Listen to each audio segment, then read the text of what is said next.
A thug mocked the Royal Guard's medals, laughing at his service for all to hear. But the moment he reached for them, one move from the guard made the entire crowd freeze. What happened next left everyone in stunned silence. This is the incredible story of how one man's arrogance met the unshakable discipline of a royal guard. But before we dive in, let us know in the comments where you're watching from. Also, make sure to subscribe because tomorrow, at this very same time, we're dropping another powerful Royal Guard story that you won't want to miss. The summer sun beat down on Buckingham Palace, where tourists gathered to photograph the iconic scarlet uniformed guards. Among them stood Sergeant Craig Wilson, his Distinguished Service Cross and campaign medals gleaming against his tunic. These were not just decorations, they were honors earned through combat, not ceremony. 8 years of military service had taught Wilson to stand unmoved through all conditions. Today, that training would be put to the test. "Look at this bloke." A harsh voice cut through the crowd. Dressed in a sleeveless shirt and jeans, Darren Mitchell, a muscular man with a shaved head, shouldered through the tourists. 5 pints at a nearby pub had fueled his resentment toward authority. "Nice hat," he called mockingly. "Does it come with a matching handbag?" His 3 companions sniggered behind him. Wilson's eyes remained fixed ahead, cataloging the threat without showing a response. "Look at these stupid medals," Darren continued, his voice loud enough to draw attention. "Costume jewelry from the gift shop, eh?" A couple quickly moved their children away, while others shifted uncomfortably. "I bet he's never seen a day of real action," Darren announced loudly. "Just standing here, pretending to be important." Wilson's mind flashed to the ambush outside Kandahar, but his face revealed nothing. "Those medals," Darren pointed his finger invasively close to Wilson's chest. "What are they supposed to be for? Best dressed at the palace costume party." His friends laughed on cue, though one of them glanced around nervously, beginning to sense that they were crossing lines that shouldn't be crossed. A group of American tourists had stopped to watch, their expressions a mixture of discomfort and fascination. One of them, a balding man in his 60s, frowned deeply and turned to his wife. "That guy's got no idea what those medals mean," he muttered. "My dad had a Distinguished Service Cross from Korea. You don't get those for standing around." "I read that these guards are actual soldiers," his wife replied, her voice carrying just enough for those nearby to hear. "Active military personnel with real combat experience." Darren caught the comment and swiveled toward them, his face flushing darker. "Active. The only thing active about this one is his imagination. Love. These are just ceremonial jobs for lads who couldn't cut it in real service." He turned back to Wilson, emboldened by the audience and his friends' encouragement. "Isn't that right, mate? Those medals as fake as that furry hat.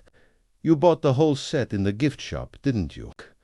Wilson remained motionless, his discipline holding firm against the barrage. Behind the perfect ceremonial mask, he was cataloging exits, assessing the potential threat level, and calculating exactly how many more steps it would take before protocol would allow him to respond. "I'll tell you what," Darren announced, raising his voice to address the gathering crowd. "I bet 20 quid these medals are fake just props for the tourists. Anyone want to prove me wrong?" The challenge hung in the air, met with uncomfortable silence and averted gazes. Darren's smile widened with misplaced triumph, interpreting the lack of response as victory rather than the collective judgment it actually was. "What's the matter?" Darren took another step closer, now well within the invisible boundary that respectful tourists instinctively maintained. "Cat, got your tongue, soldier boy.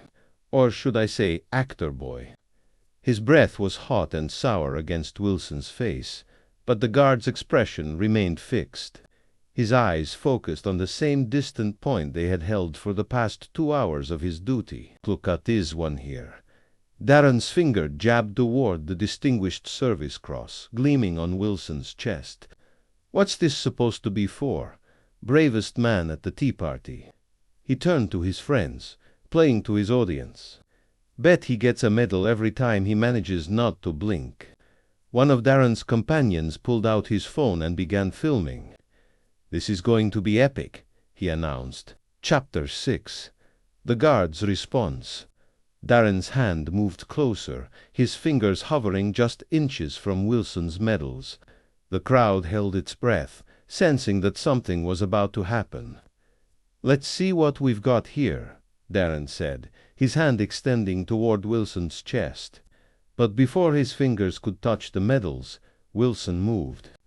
In one swift, precise motion, the guard's white-gloved hand shot out, capturing Darren's wrist in a grip that combined military precision with combat-trained strength. Darren's triumphant expression collapsed into shock as his arm was immobilized in midair, caught like a butterfly in a vise. "Remove your hand," Wilson said, his voice calm but commanding. The crowd gasped collectively, not just at the broken silence, but at the sudden transformation. Gone was the ceremonial statue. Its place stood a warrior whose bearing radiated the quiet authority of someone who had faced real threats and survived. Darren's friends backed away, their earlier encouragement replaced by the sudden realization that they had pushed their luck too far. The friend with the phone had stopped filming, his hand dropping to his side, as if the device had suddenly become too heavy to hold. I didn't mean," Darren stammered, his voice barely above a whisper. "You did mean," Wilson cut him off. "You meant to disrespect not just me, but every man and woman who has put on this uniform, who has stood on battlefields you only see in movies, who has carried wounded comrades through gunfire, who has attended the funerals of brothers and sisters who gave everything in service." The silence around them was absolute. Even the distant traffic seemed to have paused, as if London itself was holding its breath to witness this moment of reckoning. Wilson released Darren's wrist with a deliberate movement, as precise as everything else about him. Darren stumbled back a step, rubbing his wrist not because the hold had been painful, but because the sudden absence of that controlled strength left him unbalanced. "You mock what you don't understand," Wilson continued, his posture still perfect despite having broken ceremonial stance. "You see a man standing guard and assume that's all he's ever done, that's all he's capable of doing." He gestured toward his uniform with a slight movement of his gloved hand. "This ceremonial duty is not a performance. It's a continuation of service, a reminder that the values these gates represent, duty, honor, sacrifice, are not just words on a recruitment poster. They're actions, choices made when choices matter most." Chapter 9. The crowd's reaction. The crowd erupted into a mix of gasps, whispers, and murmurs. A child pointed at Darren, asking his mother, "Why is that man on the ground?" A group of teenagers laughed nervously, one of them filming the scene on their phone. An elderly man, who had been watching from a distance, shook his head and muttered, "You don't mess with the guards, son. They're not just for show." A woman in a floral dress approached one of the security officers, her voice trembling. "Is he okay? Should we call an ambulance?" The officer shook his head. "He's fine. Just a lesson he won't forget anytime soon." As Darren was helped to his feet by security personnel, he glanced back at Sergeant Wilson. The guard stood as still as ever, his eyes fixed forward, his expression unreadable. For the first time in years, Darren felt a pang of humility. He had spent his entire life mocking authority, but in less than 30 seconds, Sergeant Wilson had dismantled not just his attack, but his entire self-image. I didn't mean to," Darren stammered, his voice barely above a whisper. The security officer leading him away cut him off. "Save it for the police, mate." Chapter 11. The police arrive. 2 police officers arrived on the scene, their expressions stern as they listened to the security team's briefing. One of them approached Darren, handcuffs at the ready. Darren Mitchell, you're being detained on suspicion of assault. You do not have to say anything, but it may harm your defense if you do not mention when questioned something which you later rely on in court. Anything you do say may be given in evidence. As the officer continued reading him his rights, Darren's gaze drifted back to Sergeant Wilson. From this distance, the guard was just another tourist attraction, stoic, ceremonial, seemingly passive. But Darren knew better now. He understood what that stillness concealed, what that discipline contained.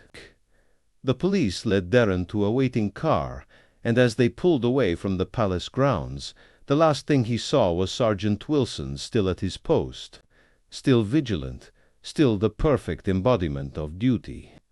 Some lessons, it seemed, came at a higher price than others. What do you think about the guard's response? Was breaking protocol justified to protect the symbols of sacrifice he'd earned? How might you react if you witnessed someone disrespecting military decorations or the people who earned them? Leave your thoughts in the comments below. If this story resonated with you, don't forget to like, subscribe, and hit the bell icon to stay updated with our latest uploads. Check out those videos appearing on your screen now for more powerful stories of respect and tradition. Remember, true strength lies not in mockery, but in understanding the sacrifices of those who serve.